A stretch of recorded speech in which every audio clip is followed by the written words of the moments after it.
On this episode of the Turnbuckle, we talk about the details on Tony Khan's media call that happened on Wednesday, why Miro hasn't been featured on TV, and Tony Khan mocking Eric Bischoff for the ironic criticism he has of AEW. Folks, it's time to hit a facebuster into some wrestling news because it's time for the Turnbuckle.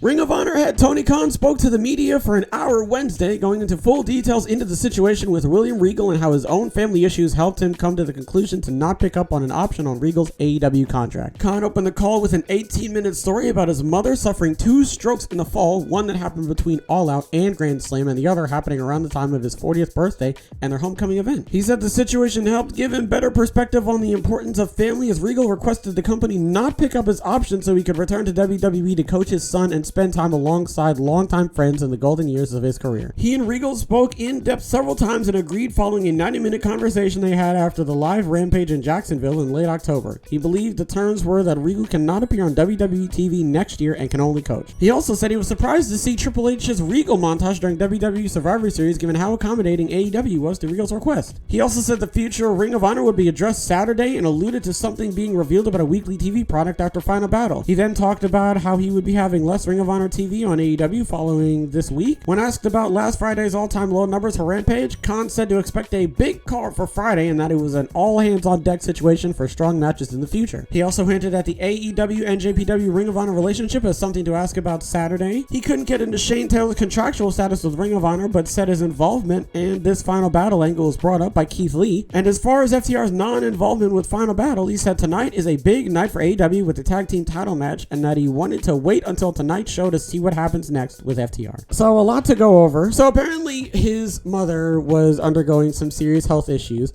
and apparently I guess that had something to do with the lack of, I don't even know what to say, because it kind of feels weird to sort of associate AEW's dip in popularity with, his mother's health. It kind of feels a bit shady to be like, oh, the only reason why AEW was doing bad is because his mother was in the hospital. It's like, well, I don't think that it's appropriate to really associate that together. I think that we should really be talking about those separately, I don't think that we should be sitting here and sort of very subtly passing blame on Tony Khan's mother, This whole Regal thing is just all over the place. I was of the assumption that Regal wanted to leave because he wanted Triple H to be back in power again, and then he had an out clause, and I don't even think, there's so much. I don't even think the out clause was even a thing.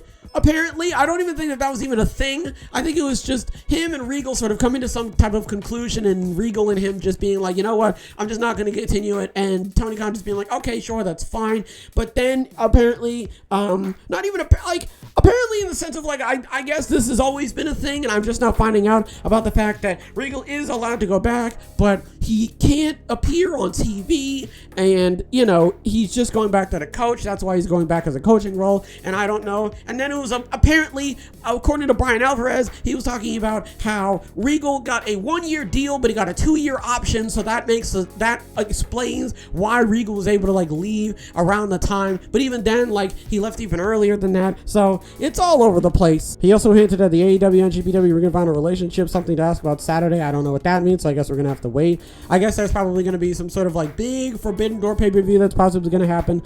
FTR is going to be in a Ring of Honor World Tag Team title match. It's going to be a double dog collar match between them versus the Briscoes. That's pretty much all to talk about. So gives a little insight into what was going on with Tony Khan around that time. Lets you know everything that's going on with Ring of Honor, and brings up a lot of stuff that was happening with the future with Ring of Honor and everything that's going to be happening with Dynamite going forward. Next, we're going to be talking about Miro and why he has disappeared from AEW television. Sean Sapp reported an update on Miro on Fightful Select, saying that he's not injured, but creative just doesn't have anything for the former TNT champion. After inquiring with All Elite Wrestling sources, it was reiterated to us that Miro has been completely healthy and wanting to actively compete. However, we're told that the creative simply hasn't been presented for him. Miro has last appeared at AEW All Out, and before that, Forbidden Door. While it looked like he was back to being figured in creatively during the summer, that hasn't been the case, and he's only wrestled 4 matches in all of 2022, and all between June 1st and September 4th.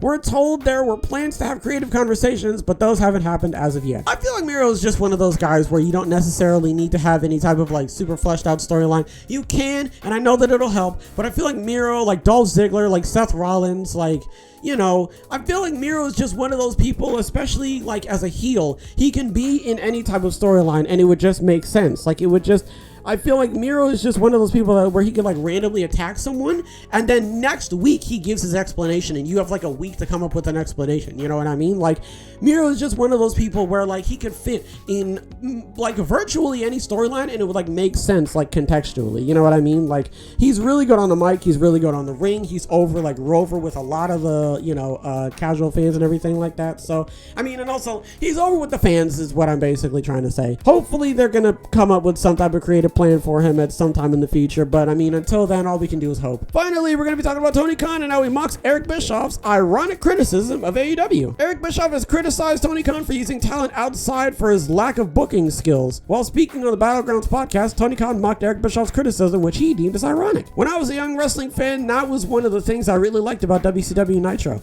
I think it would be very ironic that the same promoter now would tell you, you don't want to see these faces or introduce new people that we've never seen before on TV, because they're actually the ones that did that. There were all kinds of new faces I'd read in the magazines, all kinds of people I've never seen before, and they would just walk out and wrestle on Nitro like it was perfectly natural, and I thought it was the coolest thing. But I guess that's not acceptable anymore, even though it's much, much, much easier to access information on the internet than it was in 1996. I understand where both of them are coming from, because I kind of agree with Eric Bischoff in the sense of like, you can't just be putting random people on TV and just sort of expect everybody to know who they are. I don't think that's fully what Eric is saying. I think Eric is more so talking about like, you have like, no one knows who like anyone is. You know what I mean? I think that's what he's saying, because he's talking about like new guys and everything like that. And I understand where Tony Khan is coming from in the sense of like, Eric, you did it too. And Tony Khan isn't necessarily doing it in the same way that you're doing it. And also Tony Khan did make a good point saying how like, you know, it's not 1996 anymore. We've got more like access to the internet,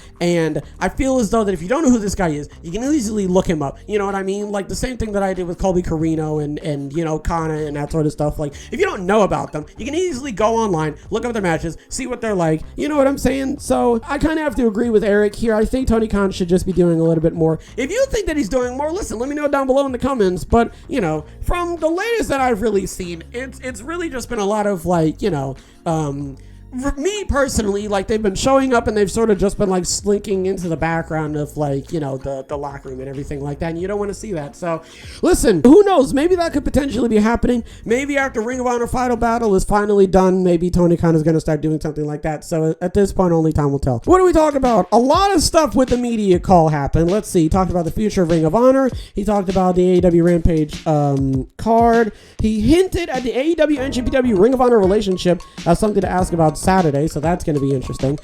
We get an insight into what Tony Khan was going through, you know, around Grand Slam and everything, and the whole contractual situation regarding William Regal, and he's going to be here, but his contract was only like 1 month or whatever, and then it was an out clause, and then I don't know what's going on. It's just so much to talk about.